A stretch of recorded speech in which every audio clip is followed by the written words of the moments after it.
శుభప్రదమైన నిరీక్షణ అనగా ఏమిటి? నిరీక్షణ లేనివారు, నిరీక్షణ గలవారు అనగా ఎవరు? మరణము నిద్ర అని ఎందుకు పిలువబడింది? ఈ విషయాలను నేటి పాఠంలో ఆలోచిద్దాం.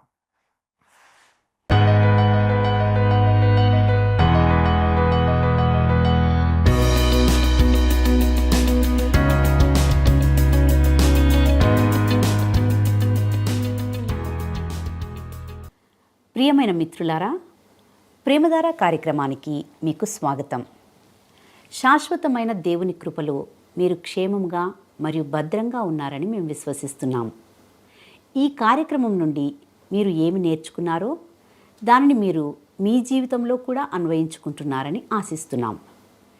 నేటి ఈ కార్యక్రమంలో శుభప్రదమైన నిరీక్షణ అనగా ఏమిటో, దాని ద్వారా దేవుడు మనతో ఏమి పంచుకోబోతున్నాడో శ్రద్ధగా విందామా?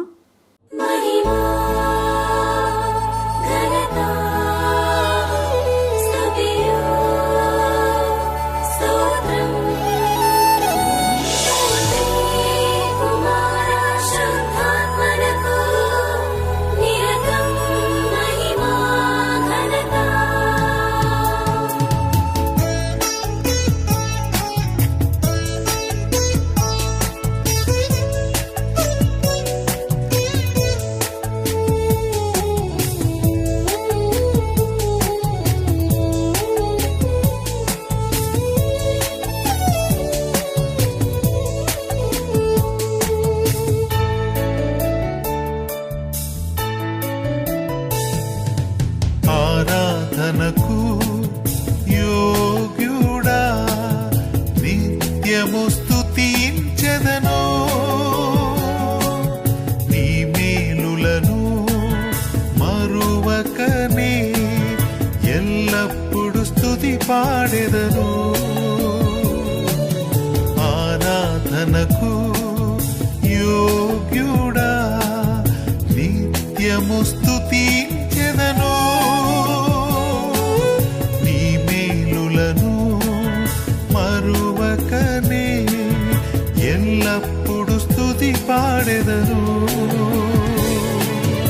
ఆరాధనా ఆరాధనా ఆరాధనా ఆరాధనా, నీ మేలులకై ఆరాధనా, నీ దీవెనకై ఆరాధనా, నీ మేలులకై ఆరాధనా, నీ దీవెనకై ఆరాధనా.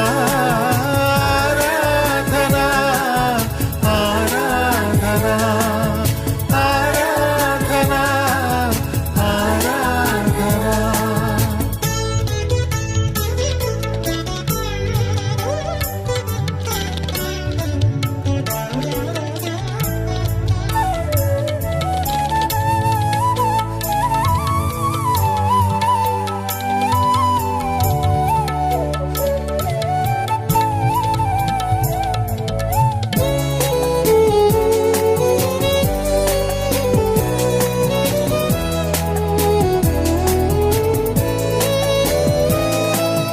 దినమెల్ల నీ చేతులు చాపి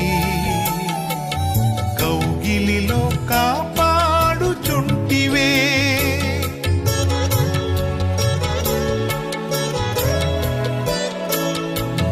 దినమెల్ల నీ చేతులు చాపి నీ కౌగిలిలో కాపాడుచుంటివే.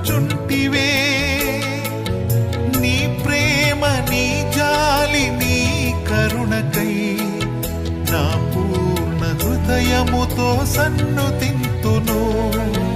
నీ ప్రేమ, నీ జాలి, నీ కరుణకై నా పూర్ణ హృదయముతో సన్నుతింతును.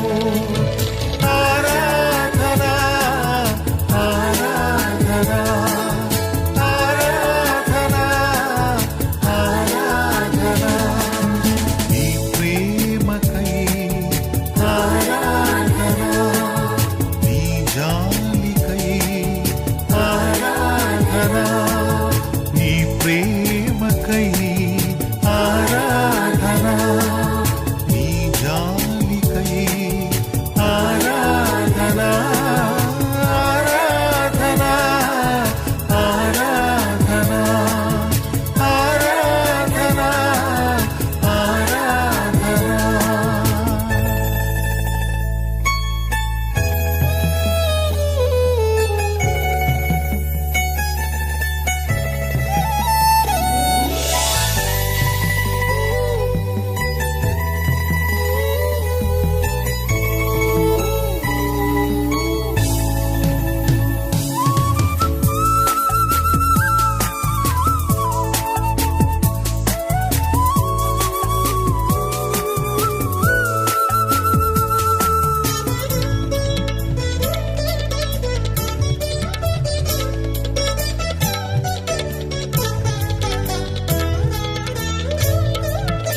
ధనవంతులుగా చేయుటకు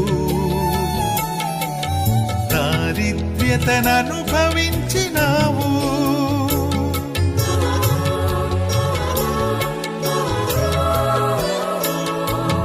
ధనవంతులుగా చేయుటకు దారిద్ర్యతను అనుభవించినావు. హెచ్చించి ఘనపరచిన నిర్మలాత్ముడా, పూర్ణాత్మ మనస్సుతో కొనియాడెదను.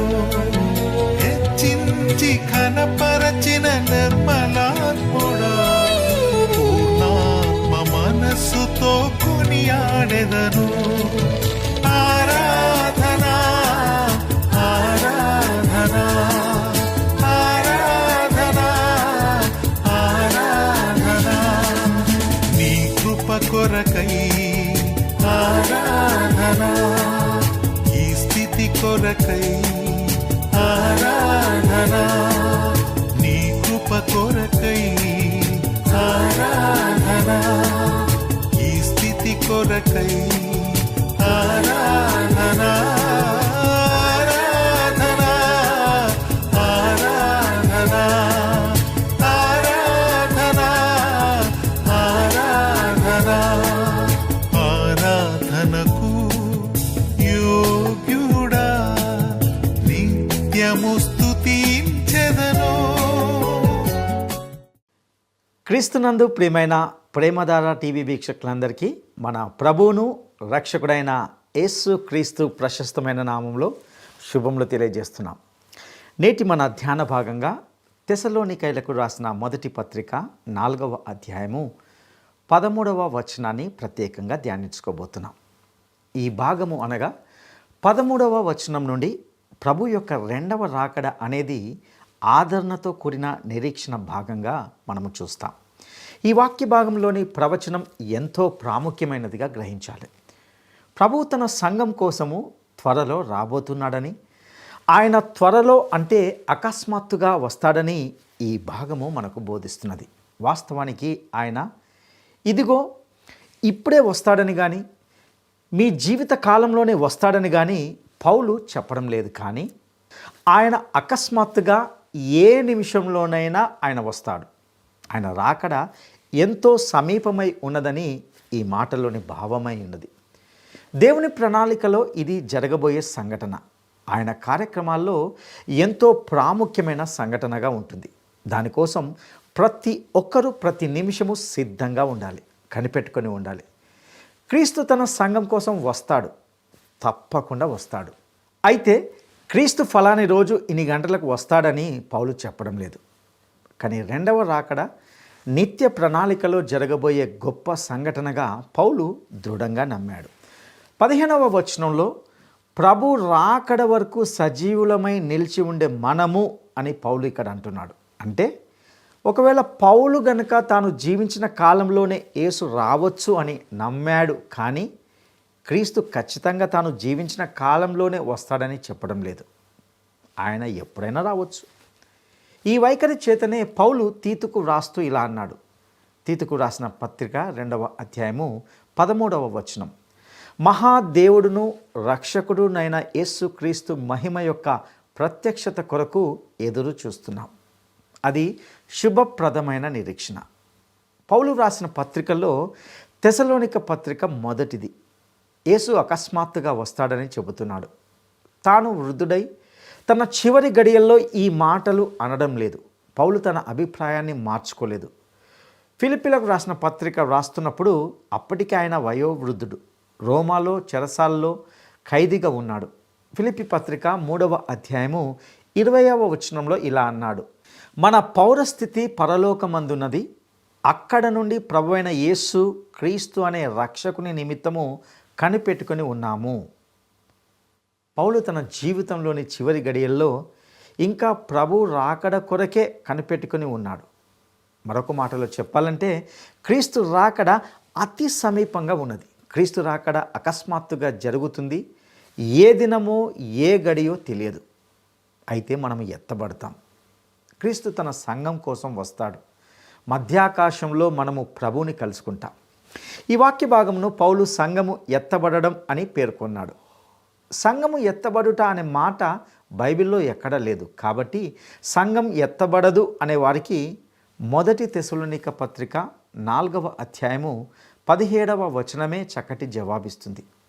ఆ మీదట సజీవులమై నిలిచి ఉండే మనము వారితో కూడా ఏకముగా ప్రభువును ఎదుర్కోవడానికి ఆకాశ మండలానికి మేఘముల మీద కొనిపోబడతాం. కాగా మనము సదాకాలము ప్రభుతో కూడా ఉంటాము. ప్రియులారా, ఇక్కడ కొనిపోబడతాము అంటే ఎత్తబడతాము అని అర్థం. విశ్వాసులు మేఘముల మీద ఎత్తబడతారు, మధ్యాకాశంలో ప్రభువును కలుసుకుంటారు. సంఘము ఎత్తబడుతుంది. ఇది ఏ క్షణంలోనైనా జరగవచ్చు. దేవుని కార్యక్రమాల్లో ఇదే జరగబోయే ప్రాముఖ్య సంఘటన. ఇక్కడ పౌలు మరొక ప్రశ్నకు జవాబు చెబుతున్నాడు.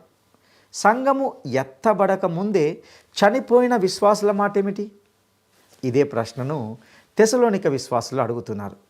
పౌలు తన 2వ సువార్త ప్రయాణంలో తెసలోనికయకు వెళ్ళాడు. అపోస్తల కార్యములు 17వ అధ్యాయము 3వ వచనం. పౌలు వారితో 3 విశ్రాంతి దినములు తర్కిస్తూ ఉన్నాడు. అనగా పౌలుతో ఇంచుమించు 1 నెల రోజులు తాను అక్కడ ఉన్నంత కాలము వారికి సువార్త ప్రకటించాడు. ఎందరో ప్రభువును నమ్ముకున్నారు. తెసలోనిక సంఘం ఉనికిలోకి వచ్చింది. పౌలు చేసిన సువార్త సేవకు అది ఫలితం. క్రైస్తవ విశ్వాసానికి సంబంధించి నూతన విశ్వాసులకు పౌలు ఎన్నో సత్యాలు బోధించాడు. ఆసక్తికరమైన విషయం ఏమిటంటే సంఘము ఎత్తబడుతుంది అనే పరమ సత్యాన్ని కూడా వారికి ప్రకటించాడు. ప్రవచన అనేది క్రైస్తవ వాక్య పరిచర్యలో ఎంతో ముఖ్యమైనది. పౌలు క్రీస్తు 2వ రాకడను నూతన విశ్వాసులకు కూడా ప్రకటించాడు. తెసలోనికైలకు రాసిన 2వ పత్రికలో మనము గమనించబోతున్నాం. వాస్తవానికి అందులో పౌలు మహాశ్రమలను గురించి పేర్కొన్నాడు. పాప పురుషుడు ఎవరో వారికి చెప్పాడు. ధర్మ విరోధిని గురించి మాట్లాడాడు. అంత్యక్రీస్తు వస్తాడని కూడా చెప్పాడు. తెసలోనిక సంఘంలోని విశ్వాసులకు అతడు ప్రవచనాలను గురించి వివరంగా బోధించాడు. కాబట్టి ఇక్కడ నూతన విశ్వాసులకు ప్రవచన జ్ఞానం అవసరం లేదని చెప్పడము బలహీనతగా భావించాలి. కాబట్టి ఇక్కడ నూతన విశ్వాసులకు ప్రవచన జ్ఞానం అవసరం లేదని చెప్పడము బుద్ధిహీనతగా భావించాలి. ఇక ఖచ్చితంగా మనం చెప్పవచ్చు, పౌలు తెసలోనిక సంఘస్థులను ఉద్దేశించి సంఘము ఎత్తబడుతుందని, ఆ సంఘటన ఏ నిమిషాల్లోనైనా జరగవచ్చని ఎంతో స్పష్టంగా బోధించాడు. ఆ తర్వాత పౌలు తెసలోనికేను విడిచి బెరయాకు వెళ్ళాడు. అక్కడ సంఘాన్ని స్థాపించాడు. అక్కడే కొంతకాలం ఉన్నాడు. అప్పుడు సముద్ర ప్రయాణం చేసి ఏథెన్స్కు వెళ్ళాడు. ఏథెన్స్లో ఎంతకాలం ఉన్నాడో మనకు తెలియదు. అయితే తిమోతి, సీలా తెసలోనిక సంఘం నుండి సమాచారం ఏదైనా తీసుకువస్తారని కనిపెట్టుకుని ఉన్నాడు. వారు రాకపోయేసరికి పౌలు కొరింథీకి తరలి వెళ్ళాడు. అక్కడ కొంతకాలం ఉన్నాడు. ఆ తర్వాత తిమోతి, సీలా తిరిగి వచ్చారు. అప్పుడు తెసలోనిక సంఘస్థులు ఎన్నో ప్రశ్నలు అడుగుతున్నారు. వారికి జవాబుగా పౌలు ఈ మొదటి తెసలోనిక పత్రికను వ్రాశాడు. ఈ పత్రికలో వారు అడిగిన ప్రశ్నలకు వివరణను ఇస్తూ వారిని ఎంతో బలపరిచాడు, ప్రోత్సహించాడు. ముఖ్యంగా సంఘము ఎత్తబడడాన్ని గురించి అంతా విడమర్చి చెప్పాడు. వాస్తవానికి అంతకుముందు పౌలు తమ మధ్య నుండి వెళ్ళిపోయిన తర్వాత విశ్వాసులు కొందరు చనిపోయారు. విశ్వాసులకు ఈ విషయంలో కొన్ని ప్రశ్నలు ఎదురయ్యాయి. సంఘం ఎత్తబడకముందే వీరు చనిపోయారు కదా, వీరి స్థితి ఏమిటి అని ప్రశ్నిస్తున్నారు. క్రీస్తు వచ్చేశాడు, త్వరలో వచ్చేస్తాడు అన్నప్పుడు సంఘం ఎత్తబడుతుంది అనే నిరీక్షణ విశ్వాసులో ఉంటుంది. అయితే అంతకుముందే చనిపోయిన విశ్వాసులు ఎత్తబడే అనుభవాన్ని పోగొట్టుకుంటారా అనేది వారి ప్రశ్న. ఈ రోజున మనకు ఆ ప్రశ్న రాదు. ఎందుకంటే అప్పటి నుండి ఇప్పటి వరకు సుమారు 2000 సంవత్సరాలు గడిచాయి. ఇప్పటికే కొన్ని లక్షల మంది మరణించి ఉండవచ్చు. ఒకటి మాత్రం సత్యం, పౌలు వారికి స్పష్టంగా చెప్పాడు. యేసు రాకడ ఆకస్మికంగా ఎప్పుడైనా ఏ నిమిషంలోనైనా తటస్థించవచ్చు. ఆయన రాకడకు తేదీలు నిర్ణయించడం గొప్ప ప్రమాదం. మనకు తెలియనిది, దేవుడు చెప్పనిది ఊహించడం మంచిది కాదు. ఆయన ఎప్పుడు వస్తాడో మనం ఎరగం. మనము తేదీలను నిర్ణయించకూడదు. ప్రజల నిరీక్షణ మనము భంగపరచకూడదు. క్రీస్తు రాకడకు ముందే చనిపోయిన తమ విశ్వాసులను గురించిన చింతనే ఈ తెస్సలోనికైలకు ఎక్కువగా ఉంటున్నది. ఈ నేపథ్యాన్ని దృష్టిలో ఉంచుకొని మనము మిగతా అధ్యాయం అంతటినీ ఆలోచించాలని కోరుతున్నాను. ఇక ప్రస్తుతం తెస్సలోనికైలకు రాసిన పత్రిక 4వ అధ్యాయము 13వ వచనాన్ని గమనిద్దాం. సహోదరులారా, నిరీక్షణ లేని ఇతరుల వలె మీరు దుఃఖపడకును నిమిత్తము నిద్రించుచున్న వారిని గూర్చి మీకు తెలియకుండుట మాకిష్టము లేదు. ప్రియులరా, ఈ వచనాన్ని గమనించారా? ఇక్కడ పౌలు అంటున్నాడు, తెస్సలోనికైలారా, అన్యులకు నిరీక్షణ లేదు, వారిలాగా మీరు దుఃఖపడనక్కర్లేదు. నిద్రించే వారిని గూర్చి మీరు తెలుసుకోవాలి. ఈ విషయంలో మీరు అజ్ఞానులుగా ఉండకూడదు అని క్రైస్తవ పద్ధతిలో వారిని హెచ్చరిస్తూ ఈ మాటలు పలికాడు. వాస్తవానికి తెస్సలోనిక సంఘస్థులు ఈ విషయంలో తమ అజ్ఞానాన్ని బయలుపరుస్తూ వచ్చారు. ఇక ఈ వచనంలో నిద్రిస్తున్న వారిని గురించి పౌలు ప్రస్తావించాడు. ఇంతకీ దాని భావం ఏమిటి? నిద్రించడం అంటే శరీరము నిద్రించింది లేదా నిద్రిస్తుంది. ఇది శరీర మరణానికి సంబంధించిన మాట. ఆత్మకు నిద్ర లేదు. మానవుని ఆత్మ నిద్రించదు. మానవుని ఆత్మ చావదు. శరీరం మరణించిందంటే నిద్రిస్తున్నది అని అర్థం. అయితే మరణానికి నిద్రకు గల కొన్ని పోలికలను మనం గమనిద్దాం. 1, చనిపోయిన శరీరానికి నిద్రించే శరీరానికి దగ్గరి పోలిక ఉంటుంది. ఈ రెండు ఒకేలా మనకు కనిపిస్తాయి. చనిపోయిన వ్యక్తి నిద్రిస్తున్నట్లే కనబడతాడు. ఉదాహరణకు, మనకు తెలిసిన వారు ఎవరైనా చనిపోతే అప్పుడప్పుడు ఇలా అంటుంటాం, ఆ వ్యక్తి అచ్చం నిద్రపోతున్నట్లే ఉన్నది. ఒకవేళ ఆ వ్యక్తి విశ్వాసి అయితే అది నిజమే. విశ్వాసి యొక్క శరీరం నిద్రిస్తుంది. నీవు నిద్రపోతున్నావంటే నీ ఉనికి గతించలేదు, నీవు ఉన్నావు. అలాగే మృతులు ఉన్నారు, వారి శరీరం నిద్రిస్తుంది. నిద్ర తాత్కాలికమైంది. అలాగే విశ్వాసికి మరణం తాత్కాలికమే. నిద్రించేవాడు మేల్కొంటాడు. అలాగే మరణం తర్వాత పునరుత్థానం అనేది ఉన్నది. మరణము నీ ఉనికిని తొలగించజాలదు. శరీరానికి పునరుత్థానం అనేది ఉన్నది. పునరుత్థానమందు మేల్కొనేది శరీరం. ఆత్మ నిద్ర అనేది వాక్యానుసారమైన భావన కాదు. కాబట్టి నిద్రిస్తున్న వారిని గురించి, అనగా మరణించిన వారిని గురించి మనము తెలుసుకొని ఉండాలి అని పౌలు అంటున్నాడు. ఇక రెండవది, నిద్ర అనే మాటకు కెయిమై అనే గ్రీకు పదం వాడబడింది. వాస్తవానికి దాని భావం ఏమిటంటే పండుకొనుట, పవలించుట, ఒరుగుట అనే అర్థం. మరొక వైపు ఒక ఆసక్తికరమైన విషయం ఏమిటంటే పునరుత్థానం అనే మాట కేవలం శరీరాన్ని మాత్రమే సూచిస్తుంది. ఈ మాటకు అనస్తసిస్ అనే 2 పదములతో కూడిన గ్రీకు పదం వాడబడింది. దీని భావం ఏమిటంటే పైకి నిలబడుట లేక లేపబడుట అని అర్థం. అంటే కేవలము శరీరం మాత్రమే పునరుత్థానమందు లేపబడుతుంది. అదేవిధంగా నిద్రకు సంబంధించి వాడబడిన గ్రీకు పదమే పరుపుపై శరీరంతో పడుకున్న సహజమైన భౌతిక నిద్రకు కూడా వాడబడింది. ఇక్కడ 2 దృష్టాంతములను జ్ఞాపకం చేయాలని ఆశపడుతున్నాను. లూకా సువార్త 22వ అధ్యాయము 45వ వచనం. ఆయన ప్రార్థన చాలించి లేచి తన శిష్యుల యొద్దకు వచ్చి వారు దుఃఖము చేత నిద్రించుట చూచెను. ఒక్కసారి ఊహించండి. ఇక్కడ క్లిష్ట పరిస్థితుల్లో పేతురు, యాకోబు, యోహానులు నిద్రపోతున్నారు. అపోస్తల కార్యములు 12వ అధ్యాయము 6వ వచనం. హేరోదు పేతురును వెలుపలికి తీసుకొని రావాలని ఉండగా ఆ రాత్రి పేతురు 2 సంకెళ్లతో బంధించబడి 2 సైనికుల మధ్య నిద్రిస్తున్నాడు. కావలివారు తలుపు ఎదుట చెరసాల కాచుకొని చుండిరి. పేతురు చెరసాలలో నిశ్చింతంగా నిద్రపోతున్నాడు. ఇది శరీర నిద్ర. సహజంగా మన శరీరాలు నిద్ర, విశ్రాంతిని కోరుతాయి. బైబిల్ గ్రంథం ఏమని బోధిస్తున్నదంటే శరీరం మట్టితో చేయబడింది కనుక అది మట్టిలో కలిసిపోతుంది. కానీ ఆత్మ దేవుడిచ్చింది కనుక ఆత్మ దేవుని వద్దకే పోతుంది. ఇదే విషయాన్ని ప్రసంగి గ్రంథము 12వ అధ్యాయము 7వ వచనం అంటుంది, మన్నైనది వెనకటి వలనే మరలా భూమికి చేరును, ఆత్మ తాను దయచేసిన దేవుని యొద్దకు మరలా పోవును. మన శరీరం మన్నే. ఆదికాండము 3వ అధ్యాయము 19వ వచనంలో దేవుడు ఆదాముతో ఏమి చెప్పాడు? నీవు మన్నే గనుక తిరిగి మన్నైపోతావు. వాస్తవానికి దేవుడు ఈ మట్టి శరీరంలోకి తన జీవాత్మను ఊదాడు. ఆ ఊపిరి దేవుని ఆత్మ. పునరుత్థానం వరకు శరీరం నిద్రపోతుంది. అయితే విశ్వాసి యొక్క ఆత్మ దేవుని యొద్దకు పోతుంది. ఆత్మ చావదు.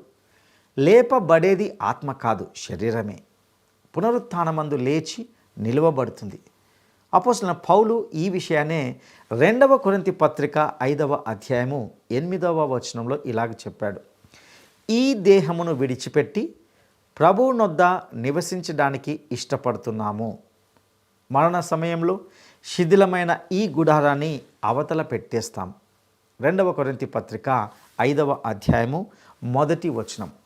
భూమి మీద మన గుడారమైన ఈ నివాసము శిథిలమైపోయినను చేతి పని కాక దేవుని చేత కట్టబడినదియు నిత్యమైనదియునైన నివాసము పరలోకమందు మనకున్నదని ఎరుగుదుము.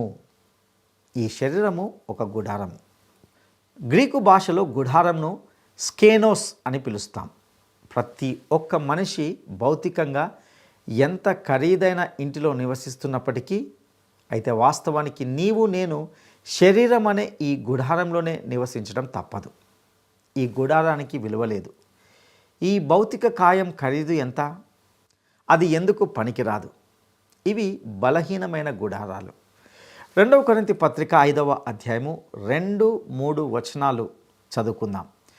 కాబట్టి పరలోకం నుండి వచ్చు మన నివాసము దీనిపైని ధరించుకొననపేక్షించుచు దీనిలో మూలుగుచున్నాం. ఈ గుడారంలో ఉన్న మనము భారము మోసుకొని మూలుగుచున్నాం. ఈ విషయాన్ని మీరు ఎప్పుడైనా గమనించారా? ఈ శరీరాలు సమాధిలో ఉంచబడ్డాయి. అవి అక్కడ నివసిస్తాయి. ఆత్మ ప్రభువుతో కూడా ఉండడానికి వెళ్ళిపోతుంది. 2వ కొరింథీ పత్రిక 5వ అధ్యాయము 6-7 వచనాలలో పౌలు అంటున్నాడు, వెలిచూపులు బట్టి కాక విశ్వాసము వలననే నడుచుకుంటున్నాము గనుక ఈ దేహములో నివసిస్తున్నంత కాలము ప్రభువునకు దూరంగా ఉన్నామని ఎరుగుదుము. మనం ఈ శరీరం అనే గుడారంలో దాక్కున్నాం. 2వ కొరింథీ పత్రిక 5వ అధ్యాయము 8వ వచనం. ఈ దేహమును విడిచిపెట్టి ప్రభువునందు ఉండడానికి ఇష్టపడుతున్నాం. ప్రియులారా, అవును, ఇంతకంటే శ్రేష్టమైన మాటలను ఎక్కడైనా వినగలమా? పునరుత్థానమందు మన శరీరాలు లేపబడతాయి. 1 కొరింథీ పత్రిక 15వ అధ్యాయము 44వ వచనం. ప్రకృతి సంబంధమైన శరీరంగా విత్తబడి ఆత్మ సంబంధ శరీరముగా లేపబడుతుంది. ప్రకృతి సంబంధమైన శరీరము ఉన్నది కనుక ఆత్మ సంబంధమైన శరీరం కూడా ఉన్నది. ఇక్కడ గమనించాలి, పునరుత్థానం ఆధ్యాత్మికం. విత్తబడినప్పుడు ఇది ప్రకృతి సంబంధమే, కానీ లేపబడినప్పుడు ఆత్మ సంబంధం. ప్రకృతి సంబంధమైన శరీరం ఆత్మ సంబంధ శరీరంగా లేపబడుతుంది. శరీరం యొక్క మరణంను నిద్రగా చెప్పిన మరొక గ్రంథకర్త దానియేలు. దానియేలు గ్రంథము 12వ అధ్యాయము 2వ వచనం. మరియు సమాధులలో నిద్రిస్తున్న అనేకులు మేలు కొనెదరు. కొందరు నిత్య జీవం అనుభవించడానికి, కొందరు నింద పాలవడానికి నిత్యముగా హేయులగుటకును మేలు కొందురు. మన్నైనది వెనకటి వలనే మరలా భూమికి చేరును, అది శరీరం. అయితే ఆత్మ తాను దయచేసిన దేవుని యొద్దకు మరలా పోవును. ఆదిమ క్రైస్తవులు తమ ప్రియులను పాతిపెట్టే స్థలాలకు ఒక అద్భుతమైన పదాన్ని వాడడం మొదలుపెట్టారు. అదే గ్రీకు పదము కోయిమెటీరియోన్. దాని అర్థం ఏమిటంటే పరదేశుల కొరకు ఏర్పాటు చేయబడిన విశ్రాంతి గృహము, పడుకునే స్థలము అనే అర్థం. ఈ కోయిమెటీరియన్ అనే మాట నుండియే సిమెట్రీ అనే ఆంగ్ల పదం వచ్చింది. ఆ దినాల్లో రాత్రిపూట పడుకోవడానికి బస చేసే హోటళ్లను ఈ పేరుతోనే పిలిచేవారు. అనగా రాత్రిపూట నిద్రించి మరుసటి ఉదయమే తమ ప్రయాణాన్ని కొనసాగించవచ్చని అర్థం. ఈ సాదృశ్యమే మన ప్రియులను పాతిపెట్టే స్థలానికి ఉపయోగించబడింది. కాబట్టి ప్రియులారా, ఒక విశ్వాసి యొక్క శరీరాన్ని సమాధి చేసినప్పుడు అతడు నిద్ర విశ్రాంతిలోకి వెళ్తున్నాడు. నీ స్నేహితుడు ఒక మంచి హోటల్లో బస చేసినప్పుడు నీవు దుఃఖిస్తావా? లేదే. అతనితో నీవు సంతోషిస్తావు. ఒక విశ్వాసి యొక్క శరీరము పునరుత్థానం వరకు హోటల్ లాంటి సమాధిలో ఉంచబడుతుంది. ఒకానొక రోజు ప్రభు వచ్చినప్పుడు ఆ విశ్వాసి తన శరీరంతో పునరుత్థానమందు మేల్కొంటాడు. ప్రియులారా, ఇంతవరకు విన్నటువంటి సత్యాల వెలుతురులో ఈ 13వ వచనాన్ని మనము ఆలోచించాలని మనవి చేస్తున్నాను. నిరీక్షణ లేని ఇతరుల వలె మనము దుఃఖపడకుండా నిమిత్తము, లేదా మీరు దుఃఖపడకుండా నిమిత్తము అనే మాటను చూస్తాం. అవును, అన్యులకు నిరీక్షణ లేదు. వారికి మరణము ఒక భయంకరమైన విషయం. తెసలోనిక పట్టణంలోని ఒక శాసనంలో ఇలా వ్రాయబడింది: మరణము తర్వాత మళ్ళీ పునరుజ్జీవం లేదు, సమాధి తర్వాత మళ్ళీ కలవడం అంటూ ఉండదు. గ్రీకు కవి థియోక్రిటస్ అనే వ్యక్తి ఈ విధంగా అన్నాడు: జీవించే వారిలో ఆశలుంటాయి, చనిపోయిన వారు ఆశ లేకుండానే ఉంటారు.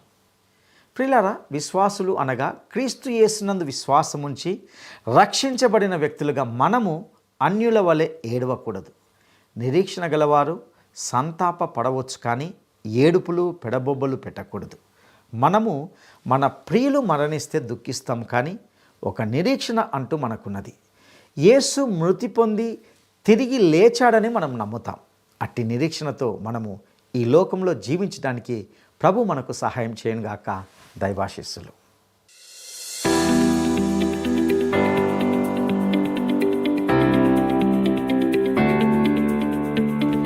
శరీరం యొక్క మరణమును నిద్రగా చెప్పిన పాత నిబంధన గ్రంథకర్త ఎవరు? శరీరం యొక్క మరణమును నిద్రగా చెప్పిన పాత నిబంధన గ్రంథకర్త ఎవరు? 1 నహూము, 2 యెషయా, 3 దానియేలు. ఈ ప్రశ్నకు సరైన జవాబును ఈ వాట్సాప్ నంబర్కు పంపండి. మా వాట్సాప్ నంబర్ 9399525570.